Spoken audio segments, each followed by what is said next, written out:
Hello everyone, welcome back to my channel. I'm going to keep the intro short and sweet today because it is and has been like 40 degrees for a couple of days and like over 100 degrees Fahrenheit, which it is so hot. So I may take frequent breaks and go down and lie next to the fans and air conditioning if necessary to stay conscious. And yeah, without further ado, the Hazbin Hotel pilot. Ask and you shall receive. The overwhelming majority of people who gave their input did seem to want a Hazbin rewatch, especially since I saw season 1 so long ago. And without all of the other lore and Helliverse content, and even just being in fan spaces, because obviously when I watched season 1 it was kind of very insular. It was just a show I was watching, not too analytically either, until I really locked in season 2. But also, as many of you said, sometimes for a very analytical reaction, a second watch, you have hindsight and also you might be able to pick up on more things. So yeah, that is probably coming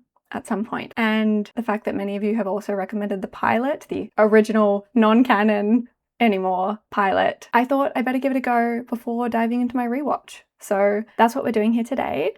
I'm cautiously optimistic after the Hell of a Boss pilot and Mission Zero because it was a lot of fun. The reason I haven't watched the Hazbin pilot is I know the voices mostly, if not all, are different, and I know a lot of it's not canon anymore, so I didn't know how much it would contribute to my enjoyment of the actual show, but it was really fun watching the Hell of a Boss ones as a retrospective and, an initial vision, even if that's not the direction they continued down, and as a point of comparison to where things did end up. So I am quite excited to watch this, but I'm also keeping my expectations low, just so I have a better chance of enjoying it. So yeah, tentatively optimistic that I'm going to enjoy this. I mean, I'll probably enjoy it regardless, just to talk about it with you guys. But yeah, without further ado, let's jump into the Hazbin Hotel pilot. Let's go.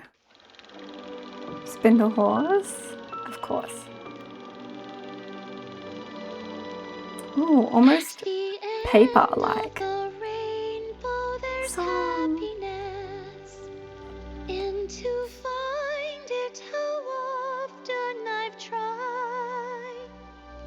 My life is a race, just a wild goose chase, and my dreams have all been denied.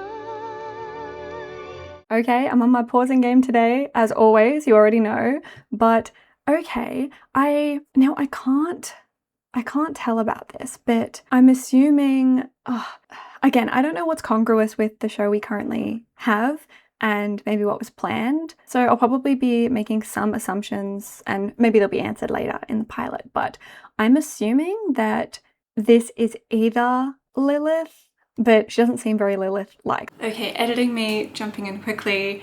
I realized I completely trailed off and did not finish my thought. I meant to say it was either Lilith or Charlie. I think the dress was what was throwing me off. I mean, we mostly see Charlie in her little suit, and again, later in this little intro thing, we also see her in that, so easily recognizable there. But her hair also looked a little different. It looked like a braid, and in this pilot we see it more as a long loose ponytail, a low ponytail, rather than an actual braid. So I thought that maybe it was either Charlie, which I didn't articulate, or Lilith. And I thought that because in this series we actually get, obviously, the intro is sort of summing up that story, introducing Lilith and Lucifer, so I thought it might be mirroring that. But given that it is Charlie singing, saying my dreams, all that stuff, I assume it probably is her. I was thinking I couldn't really imagine Lilith crying like she was in this intro. It was just the dress, I was like, who is that? But yeah, I do think it's Charlie, probably. Adam and Lute seem to be there all kitted out in their exorcist stuff, her crying, and then we see Lucifer, I'm assuming. And this imagery is very interesting because it's him with his hat here, but then a demonic shadow. So that's the thing, the timeline is what I'm not sure of here. Maybe I should assume that it's Lilith, given that Charlie, I'm assuming, is the one singing. So maybe she is telling the story of her parents in this little similar animatic to the start of Hazbin, where they go over the lore kind of thing. So yeah, I wonder where this is going to go. sort of alluding to Lilith's dream of freeing Hel as well, maybe. Charlie.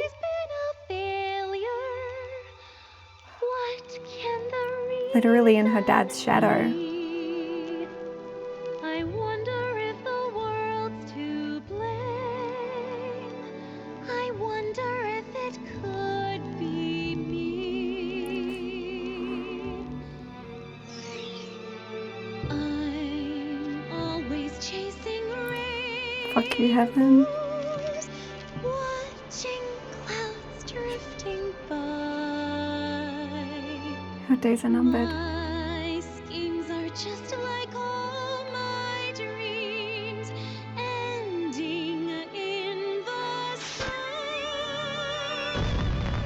Okay, I was actually coming to pause here just to comment on the welcome to hell sign. Again, pre my Hazbin rewatch, I wasn't really looking in the background at all. That really kicked into gear when I started watching Hell of Boss. So in the second half of Hazbin season 2, which was airing as I was filming those videos, I was much more observant. So in saying that, I don't know if there were many signs like welcome to hell specifically or anything, but we've seen, I think, 2 so far. Yeah, this one was a little bit different. Welcome to hell. And it doesn't need to be significant, but I thought it was a nice little nod to and comparison with the Welcome to Heaven song. Like, it does make me think about how, obviously, I feel like most people would probably prefer to go to heaven, though, as many people have pointed out, that heaven, one, looks a bit dull, depending on who you are. I mean, Penchus is not necessarily thriving, but I guess you think about hell as being the place where people end up. Like, they don't get into it. It's not something to be desired, but they end up there. But I'm sure there's a few people, Alistair namely, who not only knew they were heading down there, but also relished in it. So it is just a nice little reminder of like, not everyone's miserable down here. And yeah, I just thought that was interesting. But luckily I had stopped here because look at Charlie's power. I don't recall having seen it throughout season 1, maybe we did, but now having seen season 2, that's the exact same power with the musical notes and everything that she lends her strength with in Hear My Hope. So that was so interesting to see that. I wonder if that appearance in Hear My Hope was a nod to this, or whether it was just her established power and we saw it other times and I just didn't notice. So yeah, now that I'm very keenly aware of it, that is a very stark thing to notice. Again, a callback to her little firework power in season 2. Carmilla Carmine, my queen. Zestial. Oh, okay, don't mind me. I stared and like was squinting at this frame for like a good couple of minutes here because I couldn't make it out. But now obviously the size of the shadow in the back, which I didn't catch on the first little glimpse, I'm assuming that's Zizi, the dinosaur-like overlord. Obviously we've got Carmilla and Zestial. But is that Lucifer in the back? I got as close as I could get and I see a wide-brimmed hat, a staff/scepter that is vaguely apple-shaped and hanging out with the overlords. I'm wondering if that is Lucifer or not. But I can't think of anyone else who would, like, it's not the shape of Alistair's staff. Obviously, he's not shaped like that. He doesn't wear a hat. My brain doesn't want to compute that it could be Lucifer because of how distant we see him from all of the sinners in Hazbin Hotel. But I wonder if it was originally planned that, I mean, at this point in the story, maybe he was kind of chilling with the overlords. I mean, I guess it wouldn't surprise me given I think Carmilla Carmine and Zestial in particular would get along with Lucifer. And I can't off the top of my head recall if they've ever interacted in a big way. But yeah, it would be interesting to see it. So yeah, I'll keep that in the back of the mind. Make a winning sometime. What?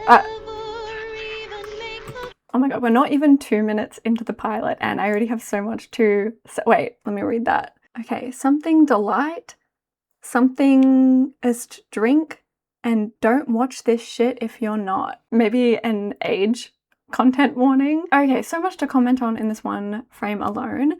And in the top left, is that Angel? In just very, very severely different makeup and lipstick because obviously very spider-like. I'm assuming chest fluff, but I also know that the meta reference in Hazbin Hotel of Angel commenting on the chest fluff that everyone thinks is tits. I know that before that there was a lot of interpretations of Angel having like an actual bust and it not just being chest fluff. So I wonder if that's partly why, or whether that is just a character that looks very similar to Angel. Like, it doesn't look like Angel, but the gold tooth, that maybe it's just it is like a very pin-up photo. So I'm assuming it is Angel, but just a very stylized and made up version of him. Looking good. Anyway, probably unfortunate circumstance though. This was interesting to me because I think they're watching, or Vox anyways, watching the fireworks out the window because he's looking off to the side grinning. We saw it zoom in on the studio with fireworks showing like through the window outside Charlie's fireworks. So he's watching them, and honestly, not having heard him speak, he seems a lot more sinister here than smarmy. And Vox is very smarmy, but he has more of a threatening aura here, maybe because it's kind of dark and we haven't heard him open his fucking mouth.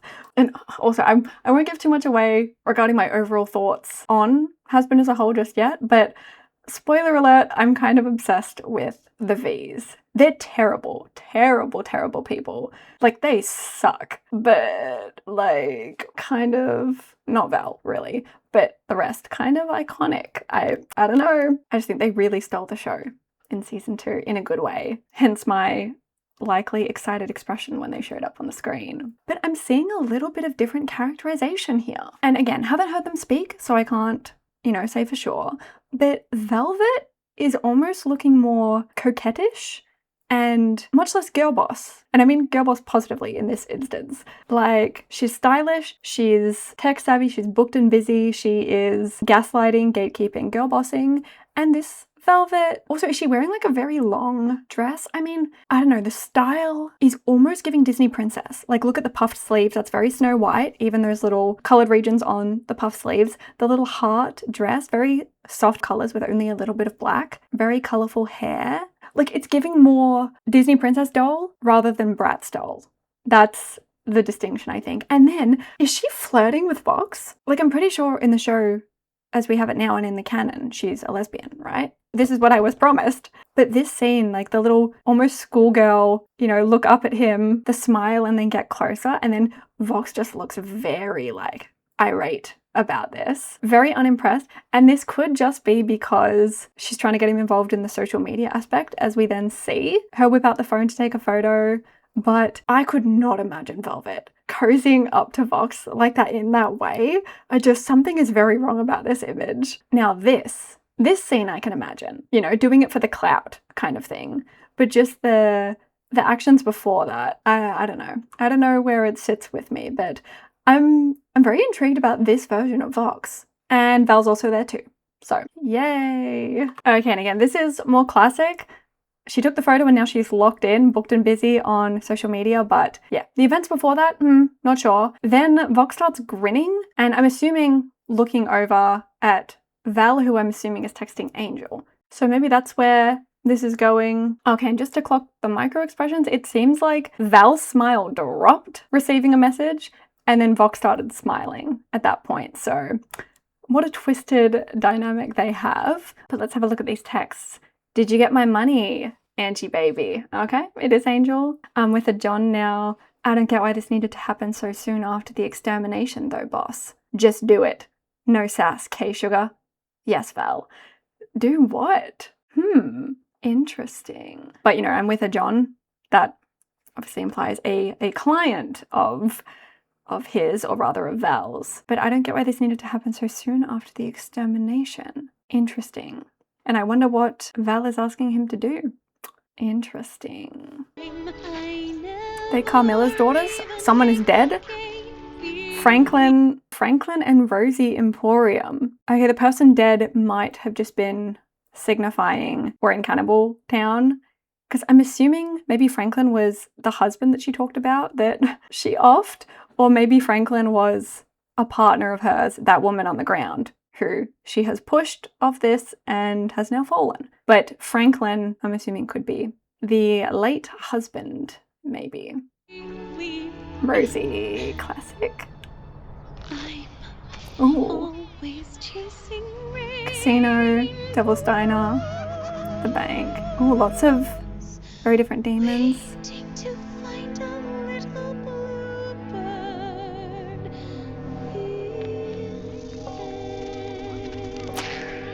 Interesting. Okay, yeah, so the cleanup that was happening, I'm assuming this is just post-extermination. That would make sense based on what Angel texted Val and the countdown going back to a year.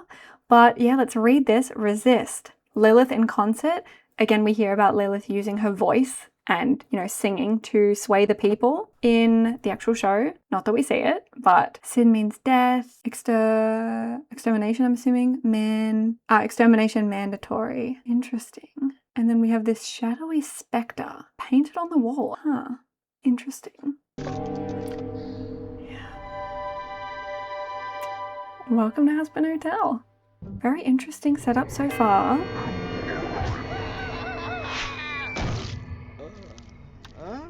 Oh, I'm alive! I'm alive! Oh. Did they fall out of the sky? Oh. Oh, okay. I wonder if that demon literally fell from the sky and was like, oh, I'm alive, and then got hit. Or I wonder if they just, you know, descended to hell. Because we've seen, obviously, one character in particular arrive in heaven in a new way, but obviously they usually enter through the gates, as we've heard. But I don't know if we've seen a character specifically enter hell. I don't think we have. So yeah, I wonder if that was a joke about that. Obviously, they are no longer alive in any capacity. But yeah, let's see Angel getting off... getting out of, you know, his most recent appointment, let's say. Getting off work. Thanks for the fun time, hot stuff. Yeah, listen. Keep this discreet, you hear me? I can't let it get out I'm offering my services to randos on the street. It was a quick cash grab. You got it? Whatever you say, slut.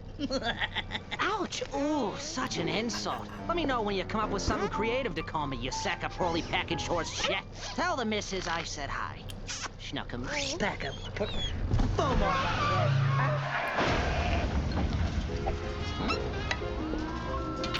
Whoa. Does he have a specific drug named after him? Oh. Or, I mean, I know there have been, in other medias and maybe in real life, some drugs called angel dust and stuff like that. So I wonder if, based on his human name Anthony, he was thus dubbed angel dust, named after the existing drug.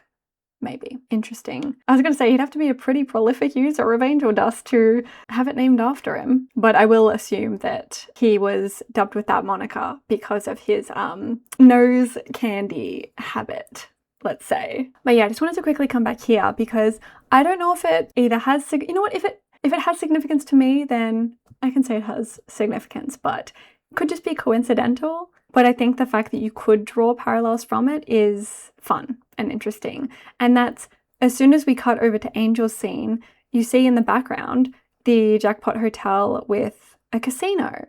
And I can't recall if it's the exact same one as last time. The one that Husk used to own with the Huskettes singing there. But it was interesting that the background in the previous scene was just random buildings like this. And as soon as we get to Angel, the casino comes into view. Maybe both because that's where he moonlights as Angela Dust, let's say, and maybe also hinting at future development with Husk. So yeah, very, very curious. Okay, yeah, and he says, don't let it get out that I'm offering my services to like randos on the street. I'm assuming maybe this is the start of Val kind of loaning him out to people. I don't know. And this guy looks familiar. Was he in the casino in season 2 or have we seen him before? I recognize his crusty vibe. I don't know, he just looks very familiar. So far, I feel like Angel is the one that's been most consistent with their characterization. I mean, he's one of the only people we've heard speak so far, but just this attitude, love, very, very early Angel Dust. Tell the missus I said hi. Schnuckums. I can also very much see Jax from the Amazing Digital Circus in this character now, since they're voiced by the same voice actor, and have a very similar snarky vibe to them, which I love. Okay, getting some angel dust. Yoink! Hey! Up yours, drag show! Wait, okay. Before he was unceremoniously crushed and splattered, he said up yours drag show, I think. So I wonder if in this pilot he is also doing his shows at the casino. Interesting. Show. Oh my god! My drugs! Yeah, I thought he was worried for a minute, but no. It was about the drugs. Pinches? My egg boys? Are they numbered? Those other cowardly sinners dare not hinder my territorial takeover. A wise decision. The power of my machines are unmatched. No other demon can compare to the likes of I. Gee, that was pretty swell, boss. Yeah, you really showed them what for. I liked when you shot them with your ray gun. I wish he'd shoot me with his ray gun. At this rate, You little I will freak. seize control of the entire west side of the pentagram by day's end. And nothing, not a single beast in this inferno of suffering will be able to take back this empire from my constricted grasp. What? For a minute I thought these were like octopus suction cups, and I was like, what? But no, they're just eyes. So yes, still Penchus. Oh, boy! Hell will be mine, and everybody will know the name of Sir Ben. Pardon? Terry? Who said that? What did you just say to me, you fried chicken fetuses? Speak up! That wasn't us, Mr. Boss Man. Terry bomb. So this is the start of their rivalry. Or maybe it's already existed, but... Fight? Old man. Why don't you get that Tinker Toy bullshit off my turf before I smash it? More. Okay, interesting. Yeah. American accent for Cherry Bomb. Well, I mean, obviously the actual Cherry Bomb is voiced by a non-Australian as well, but interesting. I'll see how this voice fits her. Oh, you wanna go, Missy? Well, I'm happy to oblige. Lots of egg boys. Good afternoon, I'm Katie Killjoy. And I'm Tom Trench. Chaos out of Pentagram City today as a turf war is raging on the... Where is Brandon Rogers? Ugh, I'm having withdrawals. I need my hit of Brandon Rogers. That's okay. This doesn't feel like Katie Killjoy without Brandon. Good afternoon, I'm Katie Killjoy. And I'm Tom Trench. Oh, Chaos Tom. out of Pentagram City today as a turf war is raging on the west side between notable kingpin Sir Penchus and self-proclaimed spunky powerhouse Cherry Bomb. That's right, Tom. After the recent extermination, many areas are now up for grabs. Demons all over hell are already duking it out to gain new territory. Those two seem to really... Okay, this whole time I was just reading the scroll of text, and I'm wondering if it's from that reporter guy who killed his wife in season 2 in like the first episode, and now regrets killing his wife. Those two seem to really be going at it, huh? Looks like they're fighting tooth and nail for that hotspot. And I'd sure like to nail her hot spot. You are a lip-dick jackass, Tom. Or should I say, no dick. Coming up next, we have an exclusive interview with the daughter of Hell's own head honcho, who's here to discuss her brand new passion project. All that and more after the break. Suck it up, you little bitch. Okay, I'm gonna go back and actually watch that sequence now after reading the scroll the whole time. My man is not well. Whoever wrote that. Damn. Okay, let's actually And watch I'm it now. Tom Trench. Chaos out of Pentagram City today as a turf war is raging on the west side between notable Turf war. kingpin Sir Penchus and self-proclaimed spunky powerhouse Cherry Bomb. That's right, Tom. After the recent extermination, many areas are now up for grabs. Demons all over hell are already duking it out to gain new Power territory. struggle over the Those newly two seem to open really be areas. going at it, huh? Looks like they're fighting tooth and nail for that hotspot. And I'd sure like to nail her hot spot. You are a lip-dick jackass, Tom. Or should I say, No doubt. Coming up next, we have an exclusive interview with the daughter of Hell's own head honcho, who's here to discuss her brand new passion project. All that and more after the break. Suck it up, you little bitch. Okay, that's interesting because I've heard a lot of people say that one of the reasons that the pilot's not getting a remake, like with Mission Zero, was that a lot from this has now been incorporated into the show in a canon way. One of those things being the interview with Katie Killjoy, where she is homophobic to bisexual queen Charlie. So I'm assuming that is what we're going to see here. Okay. I miss Brandon Rogers. You remember what to say? Yes, let's do this. Just look at me and I'll mouth it to you. Come on, Vaggie. I know what to say. I just feel like we need to, I don't know, make things sound more exciting. Oh, what if I Sing a song about it? You knew I was gonna say that. Because I know you. But please don't sing. This is serious. Well, you know, I'm better at expressing myself and my goals through song. But Oh, life isn't a Charlie. musical. Okay, we have a similar vibe between Charlie and Vaggie. And, you know, maybe it's because I haven't seen it in a while, but I honestly think this, as much as you can say maybe the start of the actual show is better or more polished, I think this pilot has done a better job already of establishing the Charlie-Vaggie relationship. Because I think they went very light on it in the first episode of Hazbin. Like, it took me a minute to be like, are they actually dating or are they just very close? Like, it didn't seem relationshipy to me. And I think the problem is I thought maybe they were setting up a potential relationship. But then to find out that they were together the whole time, I was like, oh, it didn't feel that way at like the start of the episode. I don't know if there was just a lack of chemistry initially. But in this scene, I think it did a better job of establishing that, at least, in my opinion. Musical, hun. Fine, but I have these other ideas of what to say. The highlighted bits are the best parts. Very It's Charlie. all highlighted. Yep. Is this a drawing? Yes, that's the happy ending, see?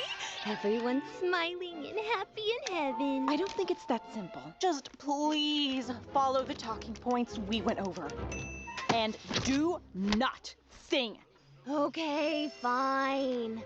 I'll just have to resort to my impeccable improv skills. Oh, we don't want to do that. Oh, God. Hi, God, we saw how that went last time. I'm Charlie. Katie Killjoy. I'd say it's a pleasure to meet you, but that would be a lie. You can put that away. I don't touch the gays. I have standards. Yeah, how's that working out for you? Look, my time is money, so I'll keep this short. You're not here because we wanted you here. You're here because Jeffrey couldn't make it for his cannibal cooking segment. Oh my God. It's dumb. Good. Dharma? Oh my lord. Oh no. Who approved this show? Yeah. Guaranteed cannibalicious. Well, we know who's shacked up in Cannibal Town, at least. But I know it's unavoidable, and I know it's not going to get any better. It's not going to change in the pilot, but every time Katie Killjoy opens her mouth and I don't hear Brandon Rogers, a little part of me dies. So I'm going to have to grin and bear it, but that's where we're at right now. We did see her, you know, being homophobic as usual, but obviously it's never funny or okay. You know what I mean when I'm saying this, but when it's Brandon Rogers, it feels lighter. I mean, obviously I don't know who this is voicing the character, but it's obviously been taken in a very different direction. So I'm definitely glad it was. And I think the fact that it was Brandon Rogers voicing it when Katie's being very homophobic, it adds much more of a comedic air to it, which I appreciated. I don't know how I feel about this Katie Killjoy. You might be some royal big shot, but that doesn't mean shit to me. I'm too rich and too influential to give a flying fuck about what some tuck-swearing demon princess wants to advertise. But So don't get cute with me, honey, or I will fucking bury you. And we're live. Welcome back. So, Charlotte. It's Charlie. Whatever. Tell us about this new passion project you've been insistently pestering our news station about. Well, as most of you know, I was born here in Hell, and growing up, I always tried to see the good in everything around me. Hell is my home, and you are my people. We just went through another extermination. We lost so many souls, and it breaks my heart to see my people being slaughtered every year. No one is even given a chance. I can't stand idly by while the place I live is subjected to such violence. So, I've been thinking, isn't there a more humane way to hinder overpopulation here in Hell? Perhaps we can create an alternative way to Now, why does that look like Blitz? What the fuck? change souls through redemption? Well, I think yes. So that's what this project aims to achieve. Ladies and gentlemen, And who the hell is that? Is that like a Vox imitator? A poor man's Vox? Like, what the? I'm opening the first of its kind, a hotel that rehabilitates sinners. You know, 'cause hotels are for people passing through temporarily. Is this girl for real? She thinks, you hear what she thinks? Oh, she's nuts. Susie? I figure it would serve a purpose. A place to work towards redemption. Yeah, we see this in... Oh. Hi, King. Oh, okay, we see Maestro here, and we saw ZZ. And I was just about to ask if we were going to see Alistair shortly, because if not the exact same, it's very similar. I think it said Radio Hack or something up there, but very similar to in... God, season 1 is so blurred together for me because I haven't seen it in so long. But in the sequence of Stayed Gone, the song, when there's the little, booth of TVs and then one with a radio still in it, it's very reminiscent of that. And also, given that this is called Radio Hack and it's full of TVs, I wonder if this is post-Vox takeover of, the new era of TV as opposed to radio. So that is interesting. There's also a lot of intestines and internal organs everywhere, so that's a fun set dressing. I was going to say, this one guy, I don't know where all of his eyes and teeth are, but they all seem to be pointed this way and not watching the TV. So I was wondering if he saw something, and it seems he did see Alistair. And another call back or call forward of that face there, yay, which we saw at the end of her interview with Katie Killjoy in the actual show after the nifty song. It's nice seeing so many things from here that have been polished and worked into the actual show. It's nice. Now let's meet our main man, Alistair. Stupid bitch. Go Vaggie. Look, every single one of you has something good deep down inside. I know you do. Maybe I'm not getting through to you. Oh no. Oh, no. My thoughts exactly, Vaggie. Oh, the little, I have a dream. can't remember their names, her pets. About a wonderful, fantastic new hotel. Yes, it's one of a kind, right here in Hell, catering to a specific clientele. Inside of every demon is a rainbow. Inside every sinner is a shiny smile. Inside of every creepy hatchet-wielding maniac is a jolly, happy, cupcake-loving child. We can turn around. They'll be heaven bound with just a little time down at the Happy Hotel. So all you junkies, freaks, and weirdos, creepers, fuck-ups, crushs, and zeros, and unfallen superheroes, hope is here. All of you cretins, sluts, and losers, sexual deviants, and boozers, and prescription drug abusers, need not fear. Okay, before I forget to, I just wanted to check out some of these frames. That guy, isn't he the exhibitionist one in the first episode, maybe? Okay, we've got a sofa demon, what the? Sitting on his own sofa. Very much leaning into very old, classic, almost Steamboat Willie cartoons. Okay, and these demons almost look like the Hellborns from The Ring of Envy with Leviathan. Classic, my opinions. Fuck, that's a sleigh design. Yeah, what's with these poor imitation characters? Like, we saw that Vox from Wish earlier, and this looks almost like Alistair if he wasn't a twisted maniac. Weird. Oh, and she took this poor demon's drugs away.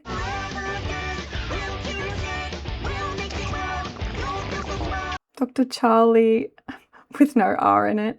Diagnosis, Evil. Prescription love and fun. Oh, when it zooms in there is an R. I checked, there wasn't one in the prior frame. Okay, they said love and fun. What exactly are they injecting him with?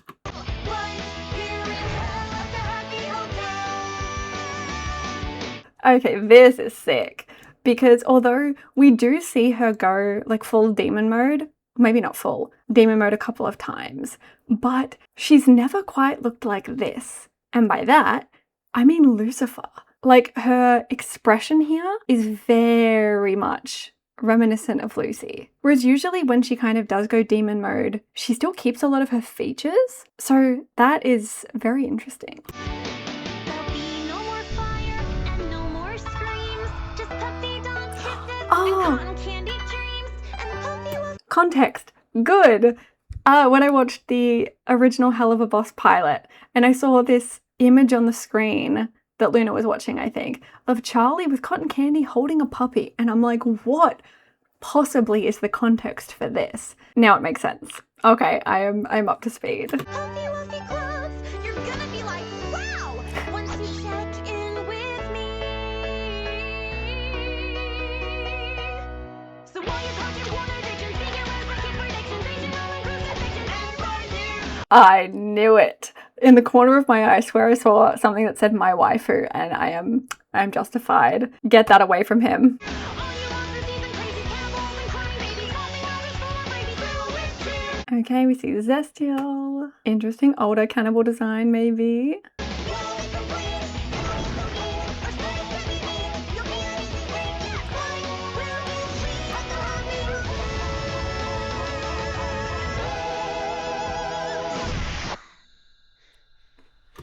This is what I remembered. What's his name?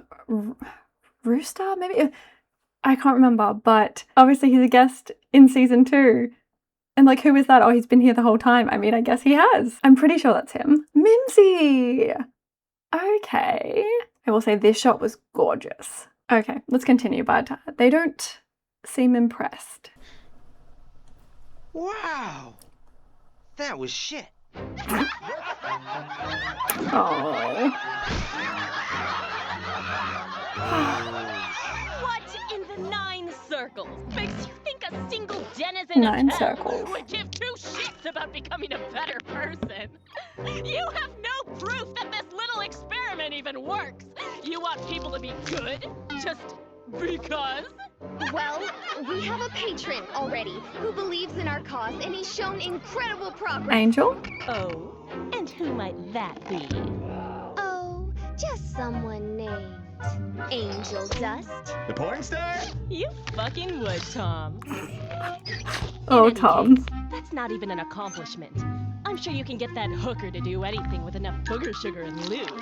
Oh, I beg to differ. He's been behaved, clean, and out of trouble for 2 weeks now. I don't know if that's true, Charlie. I think we might be a little off base there. Breaking news. We are receiving word that a new player has entered the ongoing turf war. Let's go to the live feed. Angel, yeah. I thought they might juxtapose that. Indeed. It looks like the one who just joined the battle is none other than porn actor Angel Dust. What a juicy coincidence. You must feel really stupid right now. Ratings! Don't look at this. Well, it sure looks like your little project is dead on arrival. Tell us, how Yeah. does it feel to be such a total failure? Yeah, well, how does it feel that I got your pen, huh? Bitch. Ooh. Oops. You got a good Charlie. Hey, thanks for the backup, Angie. You kidding? This is the best action I've seen in ages. Where you been anyway? I thought you up and died or some shit. Oh, I wish. I've been staying at this crappy hotel on the other side of town. Some broads are letting me stay rent-free if I play nice. You know, Not exactly playing nice now. pranks, no problematic language. Her words, not mine. These crazy bitches are no fun. Been clean for 2 weeks. Holy shit. Well, sorta clean. I was gonna say. As clean as you can get while doing a shitload of Bolivian marching powder. Oh, harder, Daddy. And thus, the classic drink, the harder daddy was born. And I just clocked he actually murked a bunch of the egg boys. Oh my god. If this was in the actual show, that would be Blake on Blake violence. Angel versus the egg boys. I'm sorry. How many egg boys did he? Oh my god. Harder, Daddy. Son? What? Son? You whores have no class.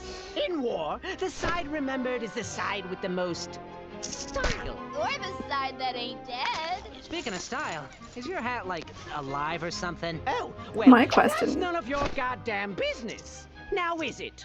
Would that make your hat the top and you the bottom? I'm going to blow you to Oh, that's so cute. Kinky. Oh, not like that, pervert. Okay, this is very interesting. I was just about to say that Angel's characterization it's a little different. Like when he was talking about Charlie and Vaggie, like those broads, like these bitches are no fun kind of thing. I don't know, he has a little bit of the same essence in the actual show, but I think there's a little bit more of a deep down he, maybe kind of wants that a little bit. Like you can already see a lot more deeply underneath his layers, getting insight into his dynamic with Val. And even from the beginning, the hotel does kind of seem like a little bit of a safe haven for him, even before it actually becomes that. So hearing him talk about Vaggie and Charlie like that, was kind of like, oy, it just like jump scared me a little bit. But then we do see a classic Angel move, protecting his friends and pushing Cherry out of the way. So he's still in there. And Pendra's voice actor sounds really familiar, and I can't place it. I mean, it might not even be who I'm thinking of anyway, but it sounds like the robot devil from Futurama. I just checked and it's not, but it sounds really similar to him. Like that line he just said, that was crazy. Not so cocky now, are we? You really gotta watch what comes out of your mouth. I've been making these sex jokes the whole time, and it's obvious you ain't catching on. I mean, it's just sex. Yeah. So think you're gonna get in a lot of trouble for this? What's one little brawl gonna cause? A lot of problems. Bye, Tom. Glad you haven't changed. So many egg boys. You're my favorite guy to party with. You know it, sugar tits. You ready to finish this? Born ready, baby.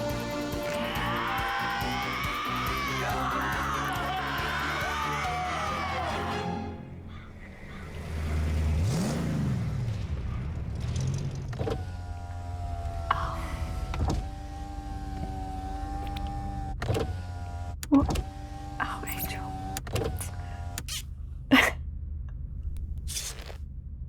What? What? Yeah. What were you doing? I owed my girl buddy a solid. Isn't that a redeeming quality? Helping friends with stuff? Not with turf wars that result in territorial genocide. Very fair point from Vaggie just now. But also low-key, Angel's not wrong. And so I think this is kind of an interesting point of comparison with the actual show itself. I mean, obviously, Angel was not doing redemption-worthy things just now, but it does kind of allude to the fact that there's not one right way to be a good person and to be redeemed. Because although we saw him, engaging in a turf war, when things got dangerous and it came down to it, he's willing to put himself in harm's way to protect his friends, to protect Cherry. Even though it was her battle that he jumped into, he still pushed her out the way. And I mean, he had that situation sorted, but put himself in potential harm's way for her. So we're already seeing the beginnings of, an Angel who's not necessarily on the straight and narrow, but is loyal and cares about his friends. So in that regard, it was showing redeeming qualities, just not in the way that he thinks. Not with turf wars that result in territorial genocide. You win some, you lose a few hundred. It wasn't that bad anyway. Oh, come on, I had to. My credibility was on the line. I mean, what kind of reputation would I have if people found out I was trying to go clean? It just throws out my entire persona. Your credibility? What about the hotels? Your little stunt Made us look like a fucking joke. No, babe. Jokes are funny. I made you look, sad and pathetic. Like an orphan with no arms or legs. With progeria. Great. Now I'm bummed thinking about it. Okay, yeah, I definitely see the bones of our angel dust in this pilot. Definitely with some tweaks before we actually got him in the show, the way that he is, but the foundation is definitely there. And what he was saying there of, you know, what would it do to my reputation if people found out I was trying to get clean? The way he said that made it sound as if he really is trying to get clean. Like, obviously after the going to see that client, which we don't know, obviously he had a lot of bravado put on, but we don't know how he felt about having to do that and whether likely it was something Val forced him into. And immediately after that, he goes and tries to get some angel dust, which he wasn't able to actually take in the end. But yeah, this kind of reframes his discussion with Cherry earlier and the talk about reputation, because obviously we kind of see that in the show as well, if I recall. Like him trying to get clean, get on the straight and narrow, and Cherry kind of being like, oh, why are you being boring? Like, let's go out and do drugs and have fun. And kind of he's a little bit torn between, I mean, that relationship with Cherry and having fun, letting loose, but also trying to be better and, you know, self-care. And so maybe that discussion earlier, putting on a lot of bravado, like those bitches want me to get clean, like I don't actually care about all that stuff. I wonder if him saying that just now was him, whether consciously or subconsciously, kind of admitting out loud that he is taking this a little bit seriously, like he does want to get clean. Whether it came out kind of subconsciously like that and just alluding to his future journey. It's interesting to compare, though. Please just try to take this seriously. Fine, I'll try. Just don't get your taco in a twist, baby. Was that you trying to be sexist or racist? Whatever pisses you off more. Is there Both. seriously no liquor in here? I'm gonna kill him. Too late, Toots. Wait! Would that make me double dead? Where exactly do I go? To double hell? Good question. Sorry. That is a question I have been wondering about since the beginning, which is when the exterminations happen. And I wonder if with Angel and angelic weapons it's different, but we see people inadvertently kill each other all the time with cars, with the cannibals and everything. So I wonder if people in hell die, do they just cease to be? Because that's what I assumed, that the reason it's so scary with the exterminations is that those souls are now no more. Hence Sarah's existential crisis about that of like, those souls could have been saved. What have I done? Kind of thing. So I wonder if that was an offhanded joke or whether it's alluding to the fact that maybe they go somewhere or maybe they are just nothing. So yeah, I wonder if it's been answered in canon at all. You're stuck with me, bitch. Get used to it. Listen, who cares if some jagoffs got hurt? Most of them are ugly freaks. Look around. Yeah, a bunch of fucking Harlequin babies down You're here. one to talk. Yeah, one thing I've noticed is this angel is a lot more sexist. Or at least his style of humor is, you know, quite derogatory towards women most of the time, which is not something that Canon Angel, it's not a big part of his personality anyway, so that's something weird that I've noticed. Hey, this body is flawless. Everyone wants some of me, and I got the creepy fan letters to prove it. Show me your feet, Brian, #1 fan. Not the angel. Oh my god. The angel tattoo. The angel dust body pillow dressed as a schoolgirl with anime eyes. That's very topical. And then the dicks in the eyes, so. Oh. He just keeps that in his chest fluff. Really uncool, you know, Angel. Uncool? It was After uncool. that train wreck, there is no way anyone is gonna want to stay at the hotel. All thanks to you and your selfish bullshit! Does that mean I don't have a free room anymore? Ah, well, shucks. Hey, come on. We don't know if things are over yet. Try to relax, Vaggie. It'll be okay. That car is freaky. What an entrance, damn. Ugh. Apples. Lots of apple imagery, apple and serpent. It's probably a good idea to get some actual food in this place. You know, to feed all the wayward souls you got in here. Oh, Angie. Very phallic popsicle. Oh, he does feel bad, see? A little bit. Just checking out the walls. Can't see a lot, but lots of pictures. Apples.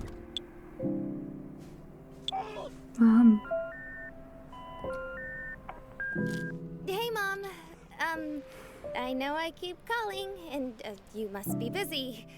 Really busy. But, yeah. The interview didn't go well, and I don't know if I'm going to make a difference.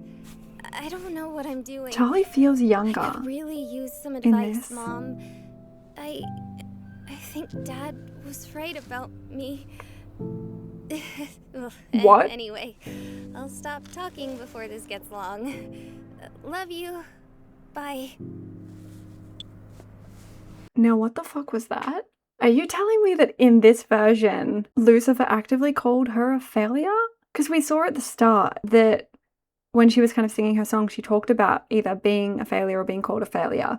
And that was when Lucifer's looming figure was behind her. And I thought that was her self-talk, putting herself down, literally being in Lucifer's shadow. But now I'm thinking that maybe in this version, he was maybe not so nice. And obviously they have a strained relationship already. And he's kind of given up on everything. But I'm wondering if this characterization is a little different, given the potential glimpse of him we saw with the Overlords, and the fact that she definitely seems like she was emotionally closer to her mum. And I guess that's also true. But there's no indication of how long it's been since they've talked, but it still feels like she's on better terms with her mum, maybe here. I don't know, but that was such a shocking thing to hear, because the Lucy we know, it's not that he doesn't believe she can do it. It's like he doesn't want her to get hurt and face the same failure that he did. He wants to protect her from that and doesn't necessarily go about it in the right way. And he's also very depressed. So yeah, not winning Dad of the Year award or anything, but her saying, I think Dad was right about me, is like, what did he say? A Lilith picture on the wall.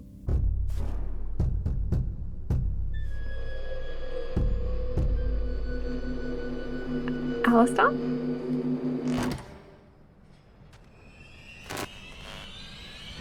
Hello. Oh. Hey, Baggy! What? The radio demon is at the door. Okay, so is that supposed to be Lilith? I'm assuming, because the microphone and the power of her voice and everything, but she looks very different. But yeah, as soon as the knocking ominously, I was like, is this how Alistair is joining the hotel? Because obviously when we see it in episode 1, the state of play is kind of already set up leading on from this, albeit not canon anymore. So yeah, he's here. I wonder how different his characterization is going to be. The radio demon is at the door. What? Who? What should I Whoa! do? Obviously the voices sound very different, but that one, what? Sounded exactly like the voice actor we have now for Vaggie, which I can't remember her full name, but Rosa from Brooklyn Nine-Nine. That sounded really similar to her. That was such a trip. Who? What should Angel I doesn't do? know who it is. Well, don't let him in. Oh, wow. Now who are all those people? Obviously Lucifer, Lilith, Charlie. Who are the others? Huh, weird. Are they fellow Hellborn / fallen angels or what? I feel like she's gonna let him in. May I speak now? You may. Alistair, pleasure to be meeting you, sweetheart. Quite a pleasure. Excuse my sudden visit, but I saw your fiasco on the picture show, and I just couldn't resist. What a performance! Why, I haven't been that entertained since the stock market crash of 1929. So many orphans. Stop right there. Whoa. I can't quite put my finger on it, but he feels very different. Decently different anyway. It's not like it's a completely different characterization, but I can't put my finger on why. Again, he has a general old-timey vibe, the radio voice filter. I mean, weird that he was watching TV, watching it on the picture show, but the general vibe around him feels different. So many orphans. Stop right there. Cabrón, hijo de perra. I know your game. And I'm not gonna let you hurt anyone here, you pompous, cheesy talk show shitlord. Dear, if I wanted to hurt anyone here, I would have done so already. That's Al. No, I'm here because I want to help. Say what now? Help! Hello? Is this thing on? Testing? Testing? Well, I heard you loud and clear. You want to help with... This ridiculous thing you're trying to do. This hotel. I want to help you run it. But... why?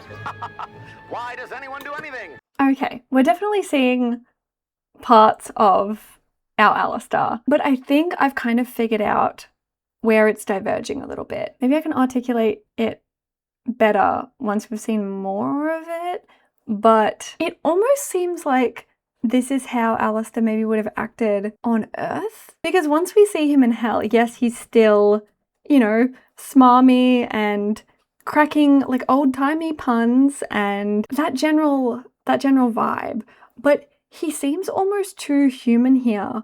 Like some of the jokes he's cracking, you know, about Earth disasters, like, oh, this in the 1920s, oh, so many orphans. He almost sounds like a corporate overlord, almost like that smarmy, old-timey business owner type vibe. I don't know if that's making sense, but this Alistair seems like he would care more about what people think of him. And I don't know why, but that's just the feeling that I get from this. Maybe it's just a difference in performance, but that's the vibe I get.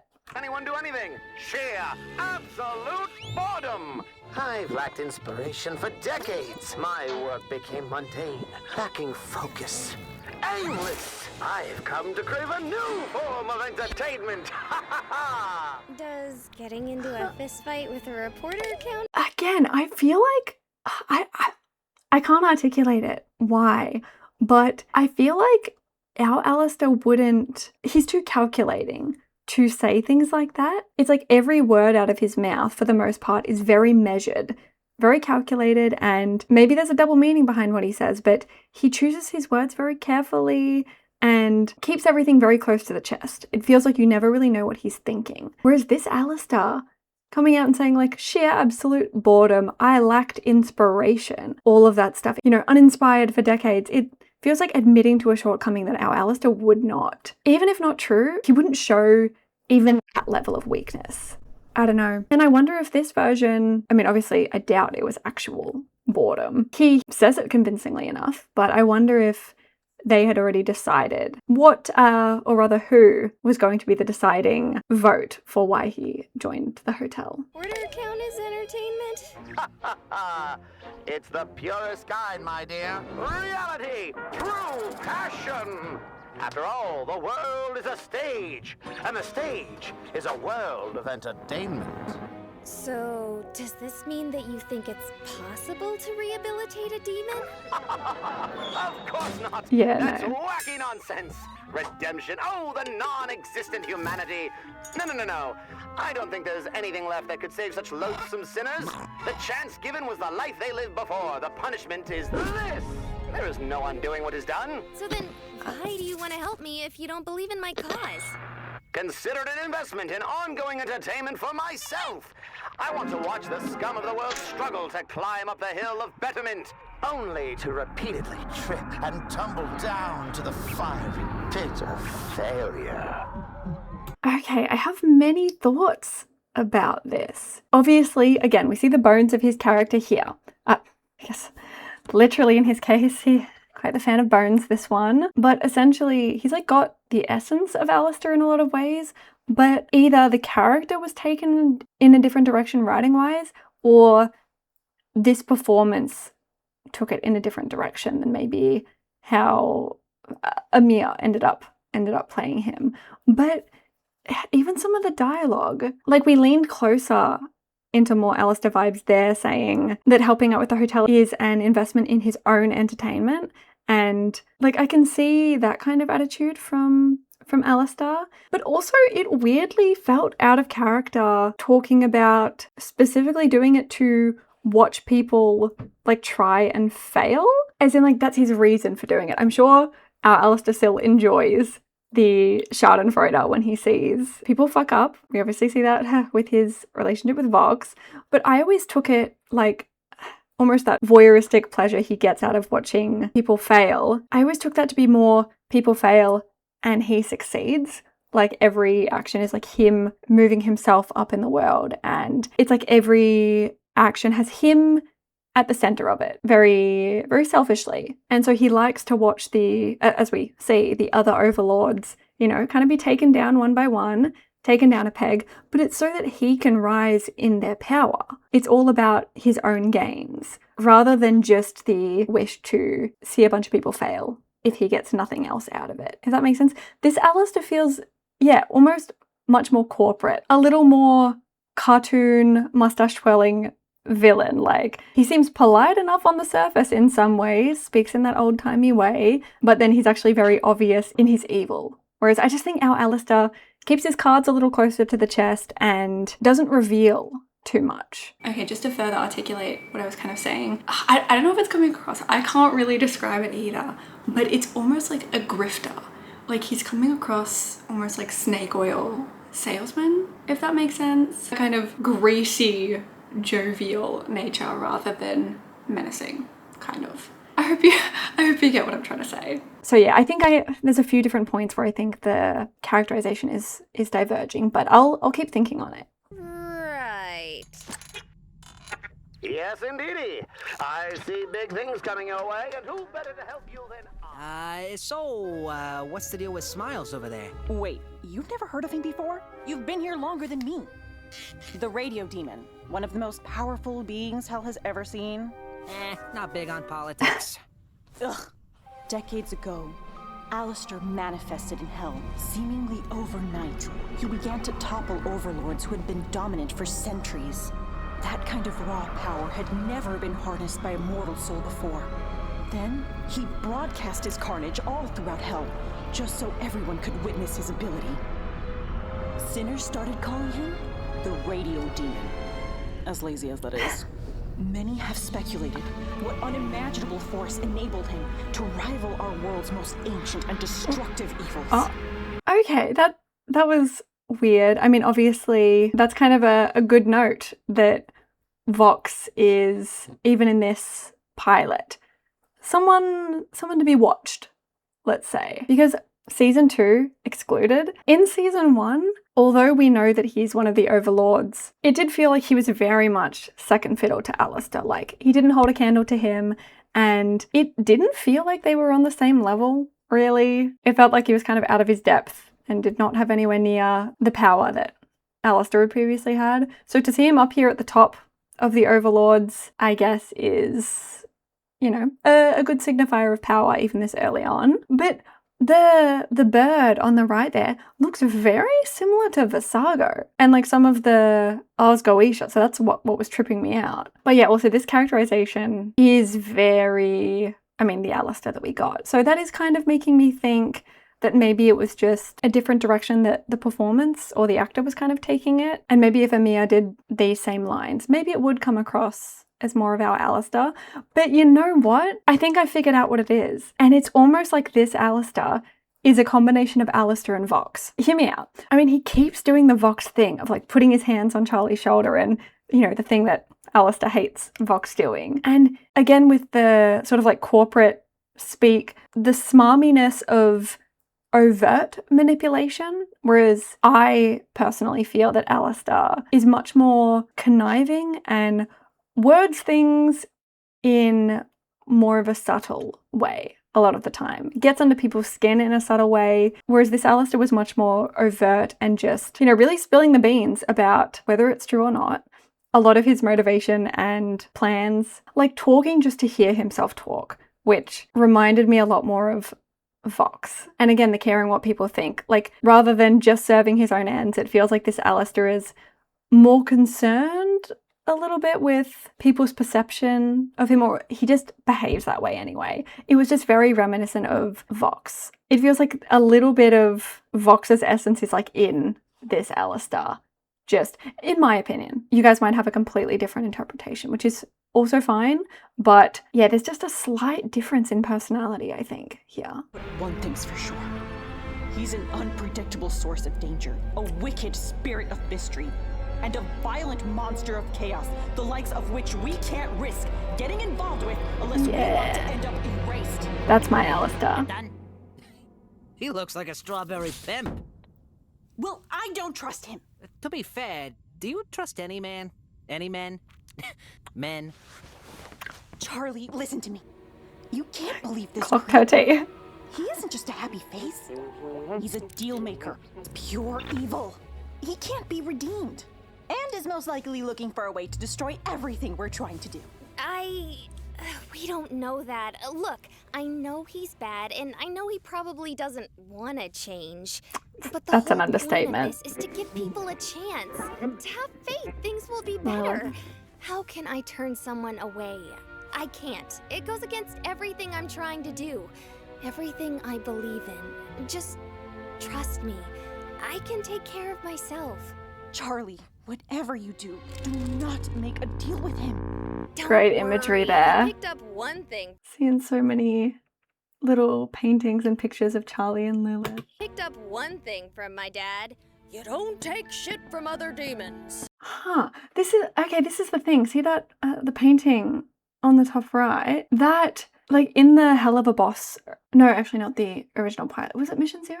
I think it was Mission Zero, actually. There was a character at, like, the top that looked like Glitz and Glam, and some people said that it was not. And I can't think of anyone else who it could be, because no one looks like that. And it kind of looks like that, actually. So I wonder if there's any connection there. But yeah, interesting. What she said, Lucifer says, is you don't take shit from other demons. Which also I don't think Lucifer would say, because he calls them sinners. Like, they're not other demons. They're not on the same level as him. He looks down on them as they're the sinners. So I don't think he would say that in those terms. Okay, so now, you're sketchy as fuck, and you clearly see what I'm trying to do here as a joke. But I don't. I think everyone deserves a chance to prove they can be better, so I'm taking your offer to help. On the condition that there be no trickster voodoo spirits He can't promise that. So it's a deal then? I wouldn't. Nope, no shaking, no deals.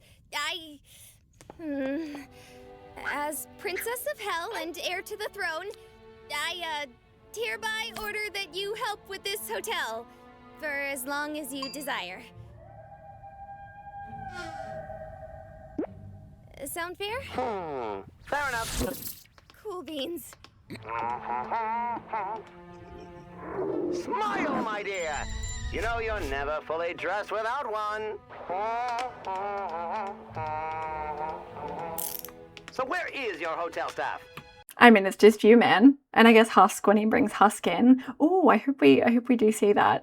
But this is much closer to the interpretation of Alistair that we know. So it was a very weird introduction, I think. Maybe he was just being extra over the top to lower her guard, maybe, but he felt almost too concerned with the human world. I don't know, and referencing his past. I don't know.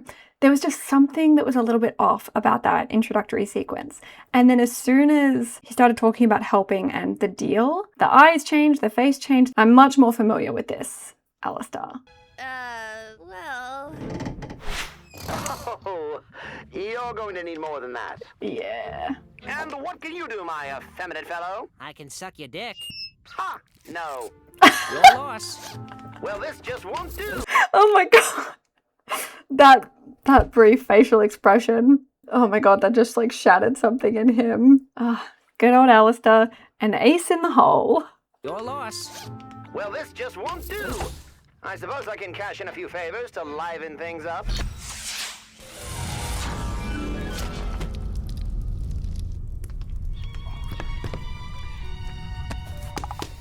Nifty?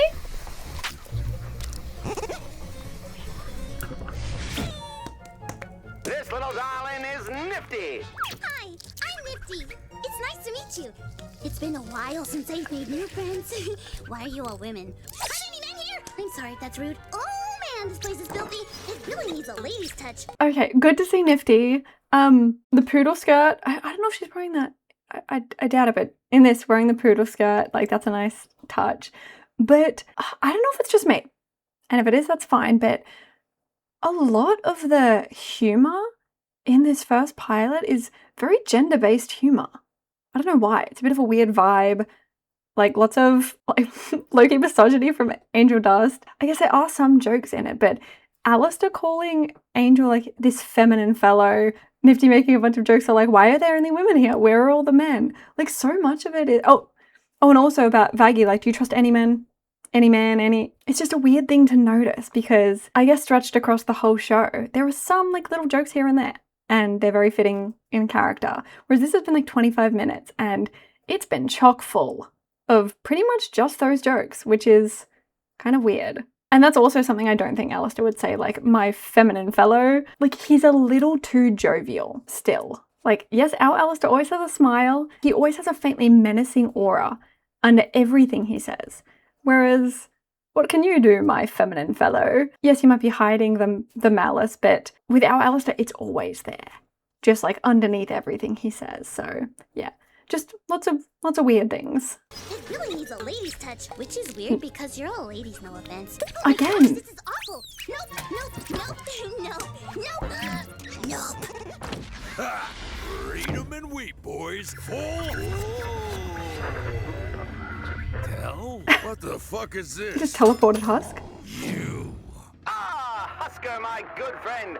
Glad you could make it. Don't you Husker me, you son of a bitch. I was about to win the whole damn pot. Good to see you too.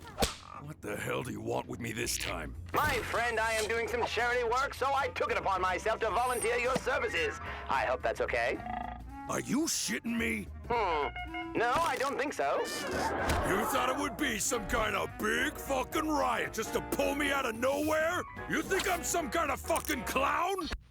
Maybe. I ain't doing no fucking charity job. Well, I figured you would be the perfect face to man the front desk of this fine establishment. Okay, yeah. I think it goes back and forth, but he does keep leaning into, like, a little bit more of a Vox persona. But also it's just rather than having his menacing, calculated quality underpinning everything he says. In this, it more seems that everything he says he expects to be for an audience, which we hear in, like, the little laugh track that plays as well. Like, if you didn't know who he was, it would sound pretty sincere, him saying things like, good to see you too, and hope that's okay, like me bringing you to work here. Yeah, some things just don't feel like things Alistair would say, or if he did say them, he would not say them in this manner, if that makes sense. A charming smile and welcoming energy, this job was made for you. Don't worry, my friend. I can make this more welcoming. If you wish. What? You think you can buy me with a wink and some cheap booze? Yeah. Well, you can. Yeah. Hey. No bar, no alcohol. This is supposed to be a place that discourages sin. Not some kind of... Yeah, that is an odd choice to have a bar. Yeah. A lot of the characters are a little bit different, let's just say. But again, a weird brothel man cave just because it has a bar? But also the bar is a weird choice for what they're trying to do. But an Angel coming through with the very aggressive behavior of like, shut up, we're keeping this. Ugh. Didn't enjoy that. We are keeping this. Hey. Go fuck yourself. Only if you watch me. Oh my gosh! Welcome to the Happy Hotel! You are going to love it here! I lost the ability to love years ago. So, what do you think? This is amazing! It's not for long, Husk. This is going to be very entertaining. You have a dream you wish to tell, and it's just laughable, but hey kid, what the hell? 'Cause you're one of a kind, a charming demon belle. Now let's give these burning fools a place to dwell. Take it, boys! Inside of every demon is a lost cause, but we'll dress them up for now with just a smile. We'll dress them up for now with just a smile. I can't say that I can picture our Alistair smacking someone on the ass. I'm sorry, I can't take that seriously. We keep dipping in and out as well. There'll be even parts of this song where I'm like, okay, I can see Alistair getting down to this song, but then other parts and like the "Take it, boys," it's, I don't know, it's a little more transatlantic in like a pompous way and not in a menacing way. We'll dress them up for now with just a smile. Coronate this cesspool with some old redemption flair and show these simpletons some proper class and style. Oh, here below the ground, I'm sure your plan is sound. They'll spend a little time down at this Hazbin Hotel.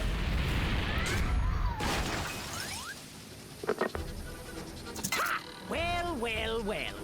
Look who it is harboring the striped freak. We meet yet again, Alistair. I love the little chibi drawings. I know you. Classic. Oh, yes, you do. And this time I have the element of surprise. Well, I mean, you did kind of announce yourself. I'm so evil.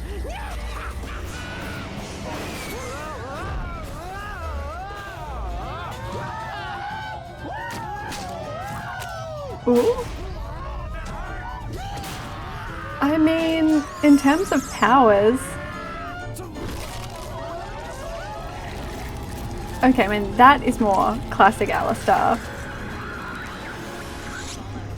But the whole teleporting husk thing was... I don't know if I've seen him do that, necessarily. Like, maybe himself, but the way that he teleported husk, I don't know if we knew that he could do that. But yeah, the Alistair we're getting now, and in the last little portion of the song, was much more Alistair. Well, I'm starved. Who wants some jambalaya? My mother once showed me a wonderful recipe for jambalaya. In fact, it nearly killed her. You could say the kick was right out of hell. Oh, I'm on a roll. Yes, sir, this is the start of some real changes down here. The game is set. Now, stay tuned.